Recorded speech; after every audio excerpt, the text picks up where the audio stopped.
Yo, what's up guys? Welcome back to the channel. Today I have a very cool, interesting video for you guys. Since last week's video did so well in beating DRYTRON and a lot of people asked for a follow-up in beating Virtual World, here we are.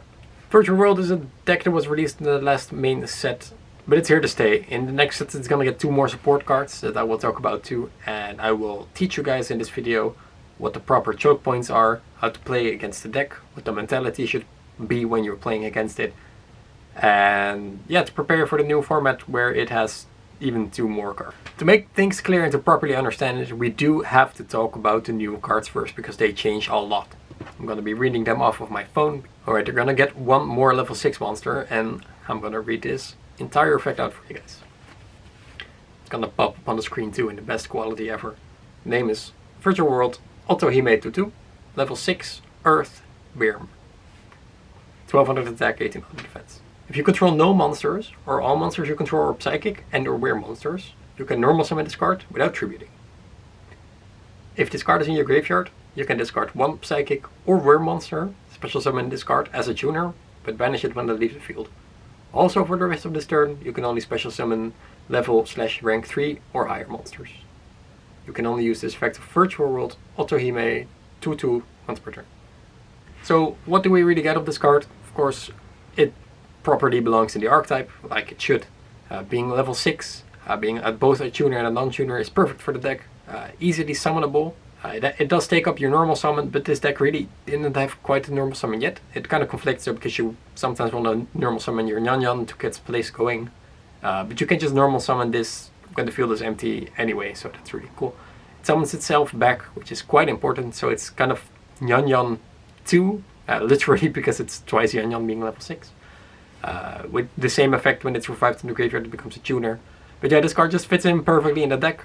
Doesn't really fit in what the deck needed. It's still like a normal summon that doesn't do anything, but of course it kind of would be broken if it would be a normal summon that does something.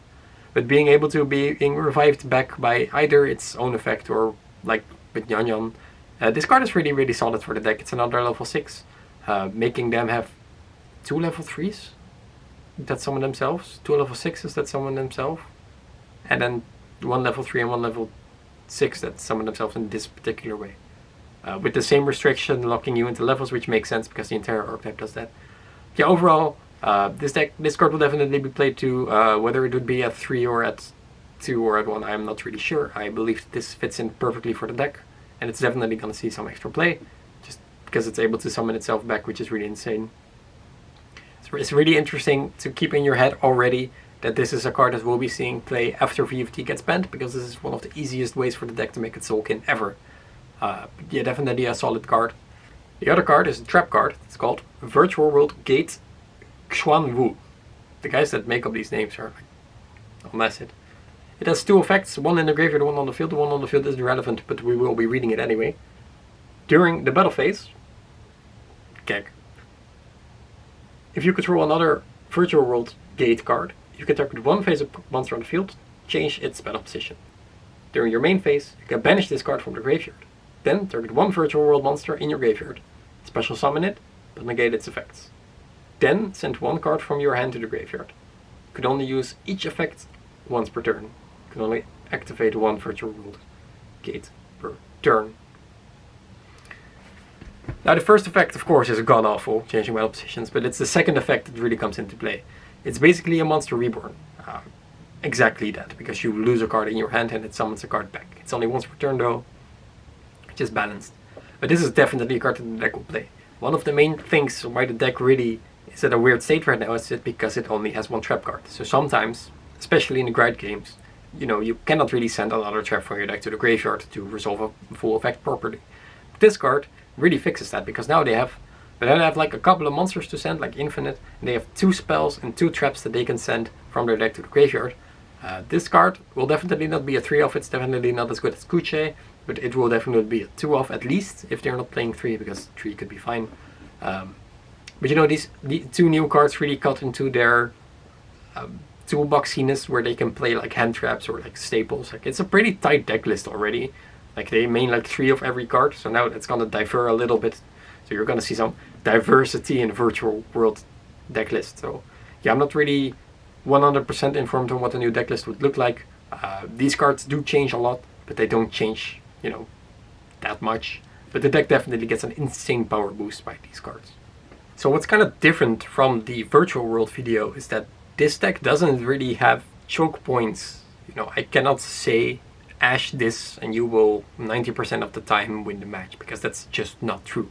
So I'm going to talk about some good cards, some main deck cards, some side deck cards, but one of the things that I really want to tell you guys is that you should learn how to play against this deck, which is why this video is here, of course. But it's different than the DRYTRON deck. You cannot just like Ash the card that searches a spell and then you're pretty solid from there. So now we all know that their cards summon themselves from the hand, some summon themselves from the graveyards, and they all send another type. Like, you should be pretty informed on what DRYTRON does right now. We all know that Lulu is the best one because he goes plus, and we all know that the spell card goes to the graveyard to get, you know, your searches out. So we know that the trap goes to the graveyard or stays on the field to either boost the level or destroy a card. But it's all pretty obvious. And you know, it's a pretty safe bet to just Ash the Lulu. That's a pretty safe thing to do.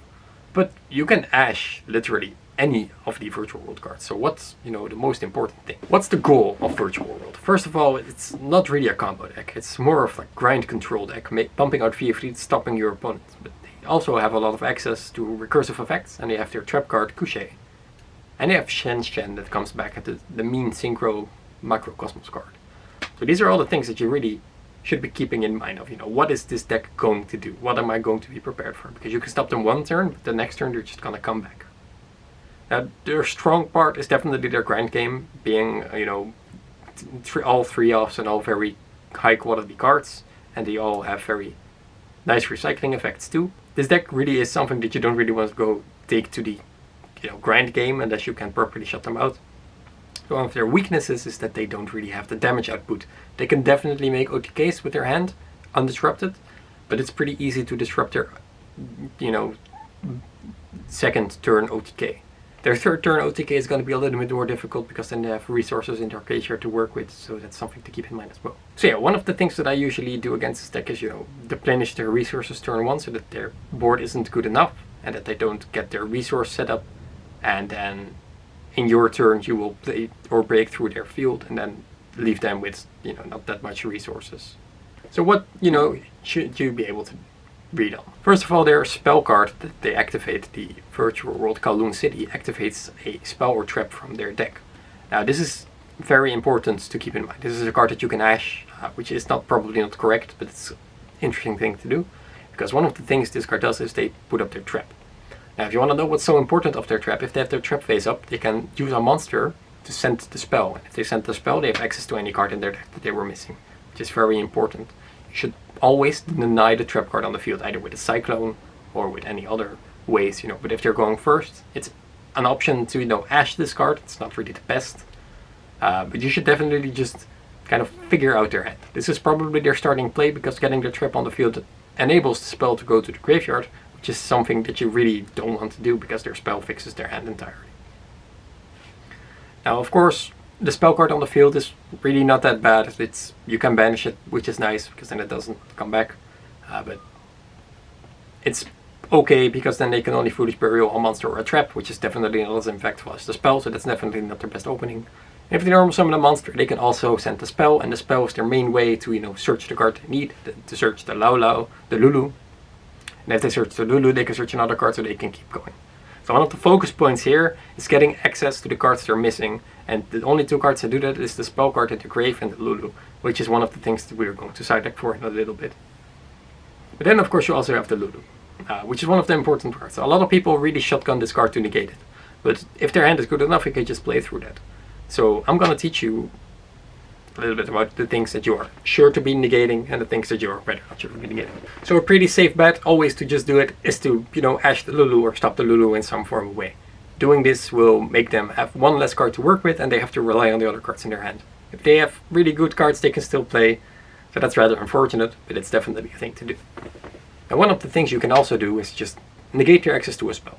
If they are kind of struggling, you know, if they are normal summoning a monster and they are revealing, for example, Laulau, which is the card that summons from the graveyard, which is one of their best cards, and they don't want to do this as their first effect.